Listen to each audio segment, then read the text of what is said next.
I'm a Barbie girl in a Barbie world. And now I am become Death, the destroyer of Barbie worlds. Greetings to all who wish to be greeted. I'm MegaPacKid, and this is my game shelf. Barbenheimer, the double feature of the century. Well, technically of the decade. For those out of the loop, Barbenheimer refers to the double feature of Barbie and Oppenheimer, both released on July 21st, 2023. Because these films were coming out the same day, the internet came together to dream up the ultimate crossover of a serious historical drama about the father of the atomic bomb, Dr. J. Robert Oppenheimer, and the Greta Gerwig movie about Barbie, the doll coming to life. Barbie was about much more than that, but from the trailers, the premise of the movie was similar to the Lego movie, except the toys coming to the real world were actually allowed to interact with people. It's a real fish out of water story for part of it, but I didn't see Barbie first, so I'm not going to talk about it first. I'm going to talk about Oppenheimer first, because I was correct in my assumption that I would like Barbie much more, and thus it would be better as the movie to see last. Before I get into it, I do want to disclaim that yes, there are major spoilers in this movie for both Oppenheimer and Barbie. So if you plan to see one but not the other, you can watch the part of the video of the movie you're not going to see. Or if you are going to see both, then do that before watching this video. If you already want to see both, you don't need my opinion to chew on while watching the movie. But if you've already seen them, or if you don't care, then here we go. Barbenheimer, starting with Oppenheimer. This movie's so long. Jeez. Okay, so I haven't seen any of Christopher Nolan's work before. Not even the Batman trilogy that he did. I'm just not familiar with his work. At least I haven't knowingly seen one of his movies. Inception may have been on at a hospital I was at one time in the background, but I certainly didn't pay attention to it. I know that he's a notable director. I know that he's made a lot of movies that have done really well. The Batman movies and Inception, to name a few. But I haven't seen any of them, so going into this movie, I wasn't familiar with his directing style. I didn't know what to expect. I just knew it was going to be a historical drama about J. Robert Oppenheimer, and I expected as much. And I got what I expected, but it was just uninteresting. Don't get me wrong, there are plenty of cool sequences and ideas in this film. It's a visually very interesting film, which I didn't think I would say about a historical drama, but it is. It is interesting. It's cool to look at some points. A lot of the editing and directional choices for the way J. Robert Oppenheimer sees the world, for putting the audience in his shoes, I think they're cool. I think they had the intended effect. But it's not worth the rest of the movie to see. This movie is mostly talking. It's talking and talking and talking. I have ADHD, so perhaps I'm biased, but I just couldn't get into this movie when it's mostly talking. It's like 80% just historical science talk. So if you aren't already interested in the science behind the invention of the atomic bomb, I'll tell you this, Oppenheimer's probably not the movie for you. I do think all of the acting in this film was amazing. It really was. Everyone, and I do mean everyone in this film, did a fantastic job playing all of their characters. Oppenheimer and his wife were both very believable, as well as Florence Pugh. She may have been my favorite character in the entire thing, and she wasn't even in it for very long, at least relative to the other characters. As far as I know, she's one of very few, if not the only person whose character died in the film. And of course, this is based on real life, so if someone died, they just had to put that in the movie because you can't change real life. I mean, could you imagine having something that's supposed to be like the true story of what happened, and then it had a bunch of made up stuff in it? That would be crazy and certainly not successful. Oh, I'm talking about something that's not a musical. Speaking of Florence Pugh, there is more sex in this movie than I expected. When I think of J. Robert Oppenheimer, I don't think of someone who fucks, but J. Robert Oppenheimer absolutely fucks in this movie. I mean, seriously. I don't mean that he's always having sex, but he is literally described in the film as a womanizer. And he does have sex with people who are in already committed relationships, specifically his wife. He fathers a child and marries someone who is married to someone else. And as far as I know, it wasn't even like a bad relationship or anything. They just got together. Why? The sex scenes are only between Cillian Murphy and Florence Pugh, and I'll be honest, I think they both did an excellent job. So if anyone is going to be in these sex scenes, I'm glad that it's them, especially Florence Pugh. Sorry, Cillian, I'm not attracted to men. However, there is something weird in the sex scenes that I just gotta talk about. In the first one in the film, you do see it coming, and then it's like, oh wow, it's happening now. And at least I expected it to just be there to establish that they had had sex, and maybe they were gonna have a conversation afterward, but they didn't. They had a conversation during. And that is to say, she literally just gets off of him and then goes to his bookshelf and starts looking at his books. And Oppenheimer's as confused as I was, at least, because why? Who does that? That's a weird thing to do. And it's like, okay, sure, maybe this is her character, maybe this is just where they wanted to put some exposition, and they do put some exposition in here. In fact, this is where they put the I am become death line. Now, there is one thing that anyone knows about J. Robert Oppenheimer. If it's not that he's the father of the atomic bomb, it's that he famously said, "And now I am become death, the destroyer of worlds."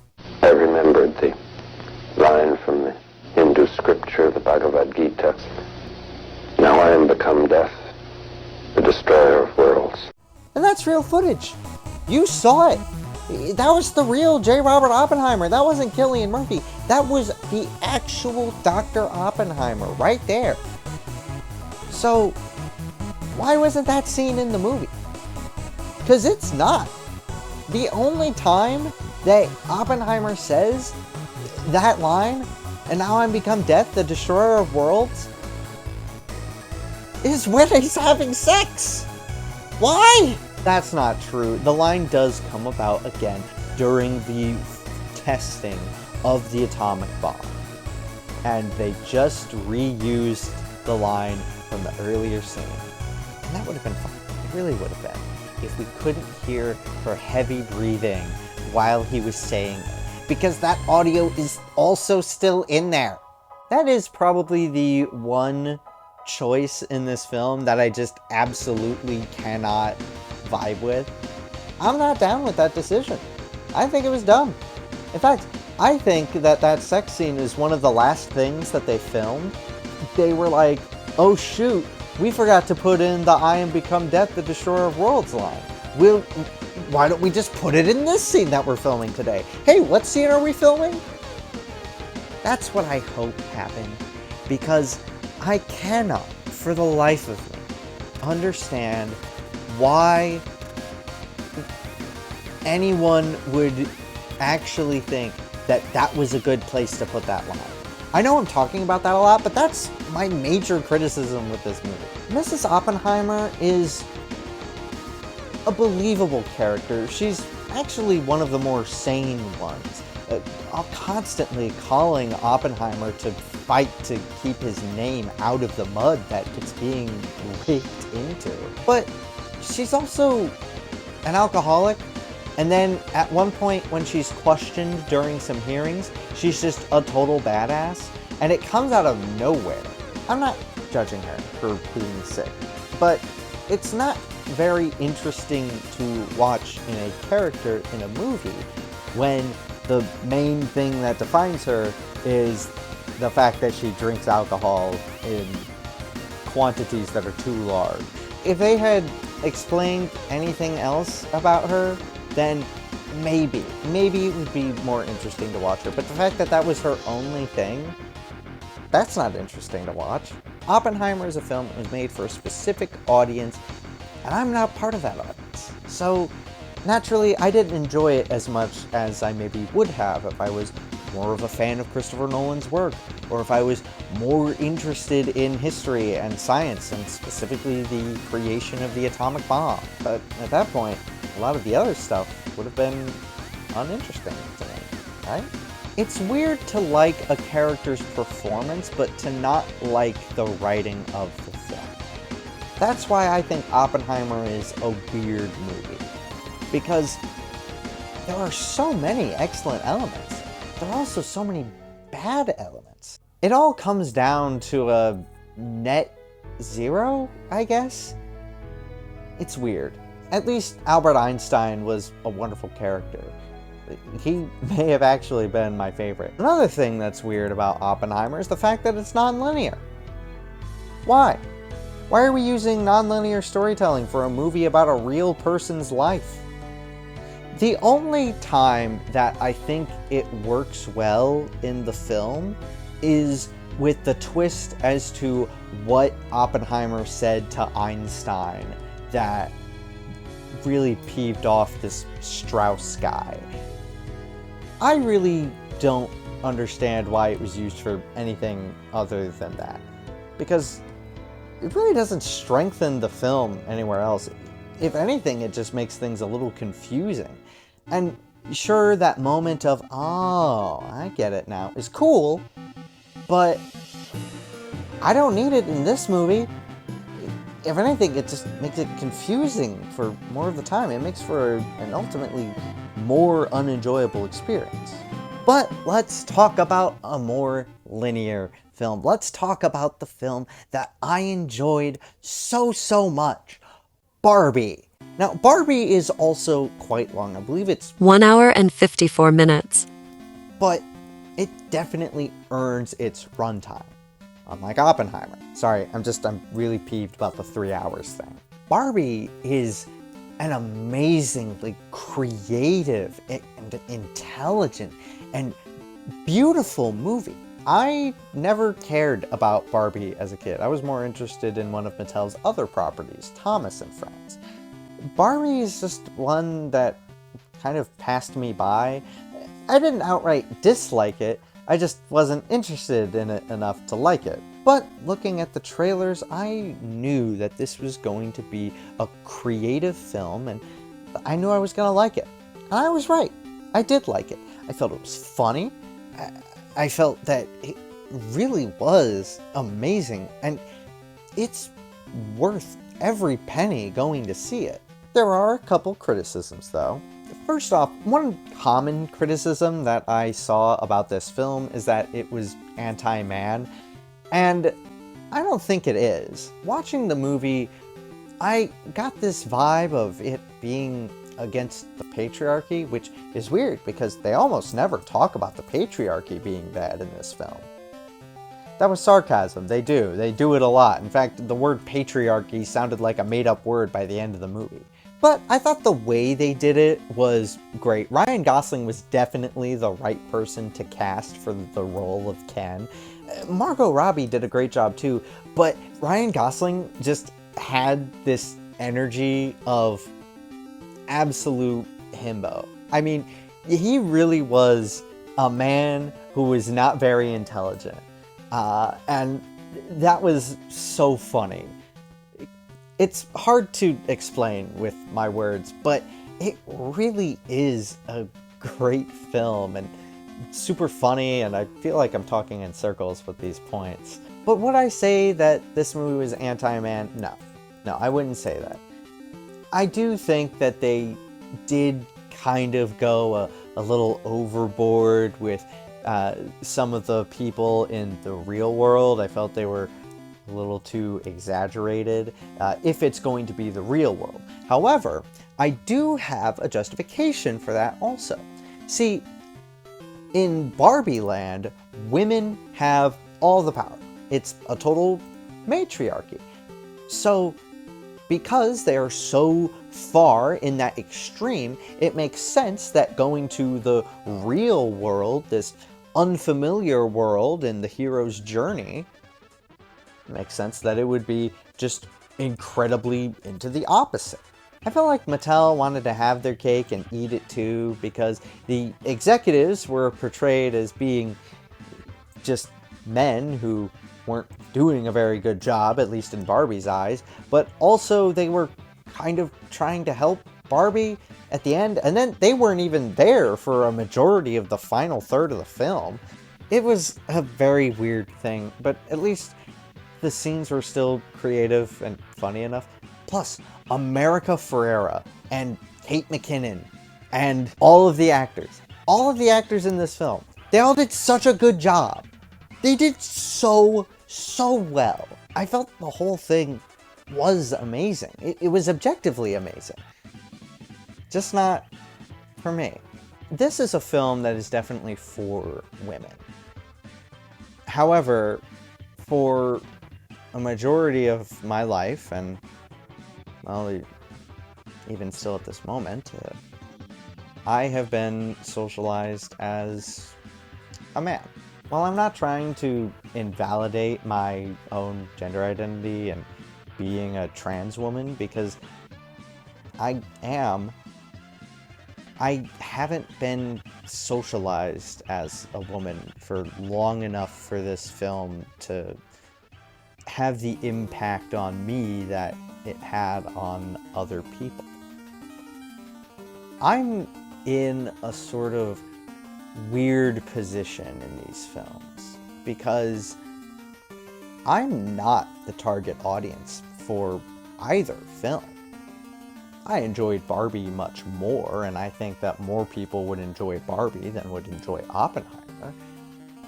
But I wasn't the target demographic for either, so neither film hit me as hard as it would for those target demographics. As a film critic, I'm able to understand that these films do what they're trying to do very well. It's just what they're trying to do doesn't affect me as much as it does for the people that they're trying to do it for. These films are incredible. They may be some of the greatest films released in 2023. Barbie may be one of my top 10 films of all time because it really is a fantastic film. If these films have taught me one thing, surprisingly, despite these films being made by different directors, different studios, about different topics in different genres, they do share one thing in common. They're stories about what happens when one group of people attempts to show all of its power over another. The United States showing their atomic bomb to the world. And Ken showing the patriarchy to the Barbies. Barbie has a lot of cool ideas, and I wish that we could have seen more of them. I actually would have watched a 3-hour cut of Barbie because I wanted to see more Alan, because he wasn't used as much as he could have been, and the film was just all around a good experience. Except for at the very end of the film, which is mostly just talking, I kind of zoned out there and it reminded me of Oppenheimer, but it's still a great film. I'm Just Ken is a great song. The music video is great. The song itself has been stuck in my head since I saw the film. Oppenheimer didn't have a musical number. I'm Just Ken, and Ken's conversation with Barbie at the end of the film prove that this movie isn't anti-man. It's actually kind of empowering to men. Not to give them all the power in the world, but empowering them to figure out who they are, to do a good and deep introspection onto themselves. It's encouraged. The Kens are defined by the fact that they like Barbie, and that's it. So when they finally do get the power of the patriarchy, of course they take it, because they're actually the oppressed group in Barbie Land.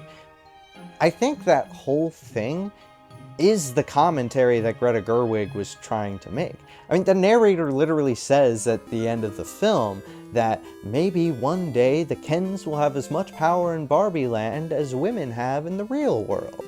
And I mean, if that's not blatantly stating what one, at least, of the messages in this film is, I don't know what is. That happens right after a moment when the Barbies have all been unbrainwashed and they have their power back, and the Kens ask if they could have a Ken on the Barbie Supreme Court, and they are denied. They're given a smaller judge.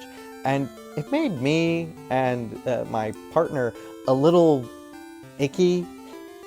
It didn't feel good seeing that, but I think that was the point. There is one thing that we can take away from this. It's that having a Mojo Dojo Casa house would be so cool in real life.